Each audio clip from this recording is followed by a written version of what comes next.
Hello guys, स्वागत है आपका डार्क स्पिरिट के एपिसोड 305 में। चलिए इसके एक्सप्लेनेशन को स्टार्ट करते हैं। लास्ट एपिसोड के एंड में हमने देखा था वुएन को, जो कि कहती है अंकल हमको लिन फेंग को और साथ ही शियुन को, इन दोनों को युआन फैमिली के हवाले कर देना चाहिए, जिससे हमारी पूरी फैमिली उस युआन टोंग से प्रोटेक्टेड हो जाएगी, वरना तो हमारी पूरी फैमिली तबाह हो जाएगी। फिर शियुन कहती है सिस्टर, आखिर तुम ये किस तरह की बकवास करी हो? कि देखने वाले लोग कहते हैं आखिर ये किस तरह का लॉजिक है इनकी फैमिली का। एक बंदा जिसने उनकी फैमिली को प्रोटेक्ट किया, अब ये लोग बात कर रहे हैं कि कैसे वो उस बंदे को कैप्चर करते हुए युआन फैमिली तक पहुंचाएंगे। हुआयुन कहती है कि हम ये सब कर रहे हैं सिर्फ अपनी हुआ फैमिली के लिए और अपनी हुआ फैमिली को बचाना चाहते हैं। फिर सेकंड अंकल बोलते हैं कि हाँ ब्रदर, ये सही कह रही है, मेरी बेटी सही कह रही है। अगर हमने यहाँ पे जल्दी से इस लिन फेंग कमीने को और साथ ही उस शियुन को युआन फैमिली के हवाले नहीं किया तो हमारी पूरी फैमिली तबाह हो जाएगी। और ब्रदर, तुम अच्छे से जानते हो कि युआन टोंग की क्वालिफिकेशन क्या और युआन टोंग कितना ज़्यादा पावरफुल है। उस बंदे को ऑफेंड नहीं किया जा सकता, और ऊपर से वो जो है स्नोई कंपटीशन में हिस्सा लेने के लिए जा रहा है, जबकि उसकी बेटी शियुन कहती है कि फादर, इनकी बातों में मत आइए। ये लिन फेंग हंसते हुए कहता है, मैंने इस तरह की फैमिली पहली बार देखी है जो यहाँ पे बात कर रही है मेरे को कैप्चर करके युआन फैमिली के हवाले करने की। चलो जरा मैं भी तो देखूं आखिर किस में इतनी हिम्मत है जो मेरे को कैप्चर करे। वो चलते हुए सीधा हुआयुन की तरफ आगे बढ़ता है। हुआयुन काफी ज़्यादा घबरा जाती है और कहती है आखिर तुम्हें मुझसे क्या चाहिए, जबकि लिन फेंग कहता है मुझे तुमसे क्या चाहिए।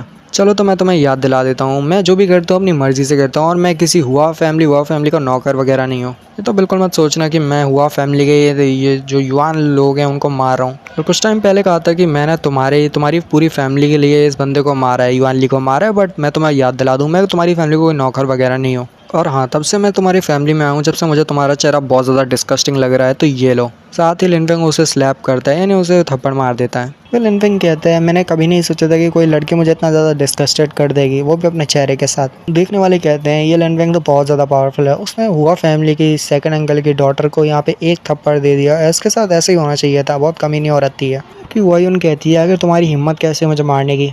बस इतना ही बोला था कि तभी लिन फेंग का दूसरा हाथ आता है और उसे दूसरा थप्पड़ पड़ता है, और इस थप्पड़ के साथ उसके मुंह से भी खून निकल जाता है। लिन फेंग कहता है कि अब एक और शब्द नहीं, अगर एक और शब्द बोला तो मैं तुम्हारी जान ले लूंगा। मैंने तो सोचा था कि तुम्हारा जो मुंह है वो ही डिस्कस्टेड है, पर अब तुम्हारी आवाज़ को सुन के भी लग रहा है कि तुम्हारी आवाज़ ही बहुत ज़्यादा डिस्कस्टेड है। आखिरी में तुम तो बहुत ज़्यादा अगली औरत हो।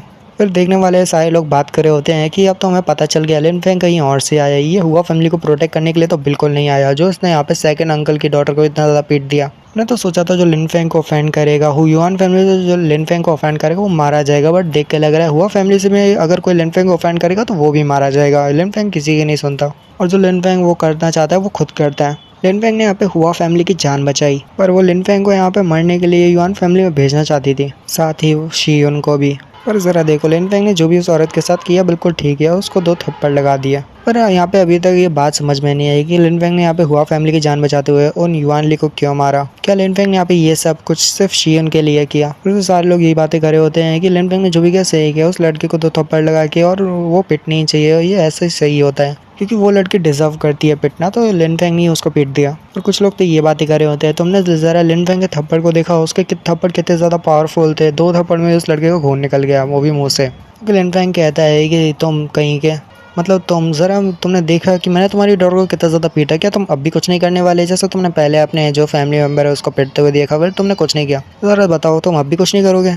जबकि सेकंड अंकल काफ़ी से गुस्सा होते हुए कहते हैं तुमने क्या कहा, और अब तुम मरने वाले हो और कुछ नहीं, क्योंकि तुमने मेरी बेटी को पीटा है, अब तो तुम मरने वाले हो। लिन फेंग कहता है क्या कहा तुमने, मैं पिटने वाला हूँ? अच्छा तो आगे ट्राई कर लो। और साथ ही लिन फेंग अपने हाथ में फायर को रिलीज़ करता है, क्योंकि वो बंदा भी अपने पास से फायर टाइप की पावर को रिलीज़ करता है, और साथ ही कहता है अच्छा फायर। साथ ही जो सेकंड अंकल होते कहते हैं अच्छा तो तुम मेरे साथ फायर के साथ लड़ोगे, फायर एटीट्यूड के साथ लड़ोगे? तो अगर तुम ऐसे लड़ने वाले तो भूल ही जाओ, तुम फिर एक मेरे सामने सिर्फ एक बच्चे हो, क्योंकि फायर एट्रीब्यूट तो मेरे सामने कुछ भी नहीं, मेरी फायर तुमसे भी बहुत ज़्यादा पावरफुल है। साथ ही वो अपने 9 यांग कुंग-फू से लड़ते हैं, जो कि एक फायर टाइप की टेक्निक होती है जो कि बहुत ज़्यादा पावरफुल होती है। लिन फेंग कहता है ये पावरफुल नहीं है, सिर्फ ये रोशनी से बना हुआ सिर्फ आग का गोला है जो कि बहुत ज़्यादा चमक रहा है, इसको तो मैं अभी भूल जाता हूँ।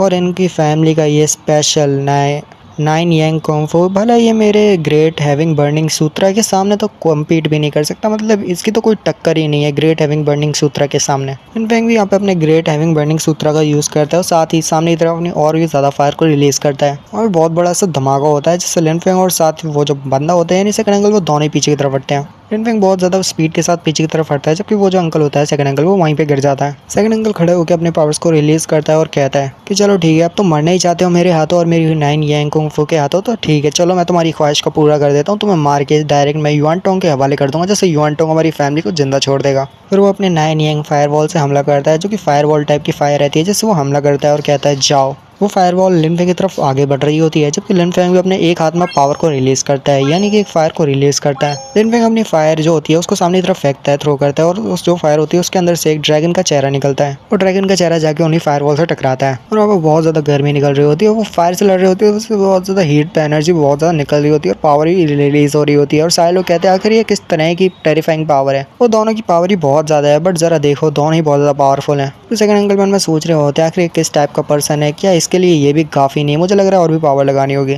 जो सेकंड अंकल होते हैं वो साथ ही जितनी भी फायर बॉल रहती है उनके हाथों में उन सबको मिक्स करके एक बड़ी सी फायर बॉल बना रहे होते हैं। जितनी भी फायर बॉल होती है उन सबको कंबाइन कर रहे होते हैं एक तरह से, और बहुत ज़्यादा बड़ी फायर बॉल बना रहे होते हैं। तो सेकंड अंकल अपनी फायर बॉल को कंप्लीट कर रहे होते हैं, और साथ ही लिनफेंग से कहते हैं मुझे मतलब नहीं कि भले ही तुम अपनी पावर्स को हाइड कर रहे हो या फिर तुम्हारी ये रियल पावर्स है कि नहीं, बट अब मैं अपनी पूरी स्ट्रेंथ के साथ तुम पे हमला करने वाला हूँ, तो चलो अब मरने के लिए तैयार हो जाओ। जबकि लिनफेंग उससे हंसते हुए कहता है अच्छा सॉरी, वैसे मैं तुम्हें एक बात तो बताना भूल ही गया, मैं तब से तुम्हारे साथ सिर्फ खेल रहा हूँ। सारे लोग देखने वाले बात कर रहे होते हैं क्या कहा उसने, अभी ये सिर्फ सेकंड अंकल के साथ खेल रहा था, इसका मतलब क्या है, इसके पास ट्रम्प कार्ड है, क्या ये और भी ज़्यादा पावरफुल है। जबकि लिनफेंग कहता है ये 9 यांग कुंग फू पावरफुल भी है, जो तुम इतना टाइम लगा रहे हो ये छोटी सी फायरवॉल बनाने में। जबकि सेकंड अंकल कहते हैं हाँ मैं तुम्हें दिखाता हूँ, बस थोड़ा सा रुको फिर दिखाता हूँ कि आखिर ये 9 यांग कुंग फू कितना ज़्यादा पावरफुल होता है। तो उसकी फायरबॉल को दिखाते हैं जो कि वाकई में बहुत ज़्यादा बड़ी होती है, और वो वाकई में बहुत ज़्यादा पावरफुल होती है और बड़ी सी फायरबॉल होती है। साथ ही वो लिनफेंग की तरफ हमला करते हुए कहते हैं भाड़ में जाओ, मर जाओ। लिनफेंग के हाथ में बस एक तलवार होती है, और साथ ही वो अपनी तलवार को लेके उस फायर बॉल के अंदर ही चला जाता है। हमारा जो लिनफेंग होता है पूरी फायर बॉल को आर पार करते हुए अपनी तलवार के साथ आगे तक चला जाता है। साथ ही आगे जाके वो सेकंड अंकल पे कट भी लगा जाता है, क्योंकि सारे लोग लिनफेंग की पावर देख के बहुत ज़्यादा हैरान होते हैं और कहते हैं आखिर ये बंदा कितना ज़्यादा पावरफुल है। तुमने देखा वो फायर बॉल के अंदर से होते हुए, उस 9 यांग कुंग फू के फायर बॉल से अंदर से होते हुए उसने कट लगा दिया, वो भी सेकंड अंकल के, और वो कट लगा के इतनी जल्दी गुजर गया। आखिर इसकी पावर कितनी ज़्यादा है। जो सेकंड अंकल होते हैं वो साथ ही गिर जाते हैं, और लिनफेंग से हारने के बाद वो पूरी तरह से क्रिपल्ड हो जाते हैं, यानी वो कभी भी कल्टीवेट नहीं कर सकते, और वो पूरी तरह से एक आम इंसान की तरह है। सेकंड अंकल ये नहीं, लिनफेंग उसे कहता है कि बस यही थी तुम्हारी कल्टीवेशन और इतनी पावर, ये तो कुछ भी नहीं थी, मैं तो तुम्हें एक उंगली के साथ हरा सकता था, जब से मैं तो तुम्हारे साथ खेल रहा था, और तुम अपने आप को सुपीरियर कहते हो और कहते हो कि तुम सेकंड अंकल और बहुत ज़्यादा पावरफुल, देख के तो नहीं लगता, तुम तो सुपीरियर होने के लायक नहीं, सुपीरियर छोड़ो तुम तो एक मेंबर होने के भी लायक नहीं हो हुआ फैमिली के। चलो अब मैं तुमसे फिर से पूछता हूँ, मैं तुम्हारे सामने क्या हूँ और तुम मेरे को अपने सामने क्या मानते हो। वैसे भी तुम मेरे सामने बस एक डॉग हो और कुछ नहीं, समझे। और इसी के साथ जो है सारे लोग जो कि देख रहे होते हैं वो कहते हैं वाकई में लिनफेंग बहुत ज़्यादा पावरफुल है। देखने वाले कहते हैं तुमने देखा वो लिनफेंग ने एक तो जो सेकंड मास्टर है उनको कितनी ज़्यादा ह्यूमिलेट कर दी, और यहाँ पे कितनी ज़्यादा उनकी बेइज्जती कर दी। मिस्टर वो हमेशा यही सोचते थे बहुत ज़्यादा सुपीरियर और बहुत ज़्यादा पावरफुल है, बट आज किसी और उनसे पावरफुल ने उनको हरा के ये साबित कर दिया कि यहाँ पे कभी भी अपनी पावर पे घमंड नहीं होना चाहिए। इसी के साथ ही वाले एपिसोड को यहीं पे खत्म करते हैं। I hope you will enjoy, leave a like अगर आपको पसंद आता है, कमेंट कर दो अच्छा लगता है, और हाँ आज भी सिर्फ एक वीडियो आ पाएगी तो इससे काम चला लो, नेक्स्ट एपिसोड जल्दी आएगा कल, और 100 लाइक कर देना, कम्युनिटी पोस्ट डाल दूंगा। मिलते हैं अगली वीडियो में, सारा पीस, गुड बाय।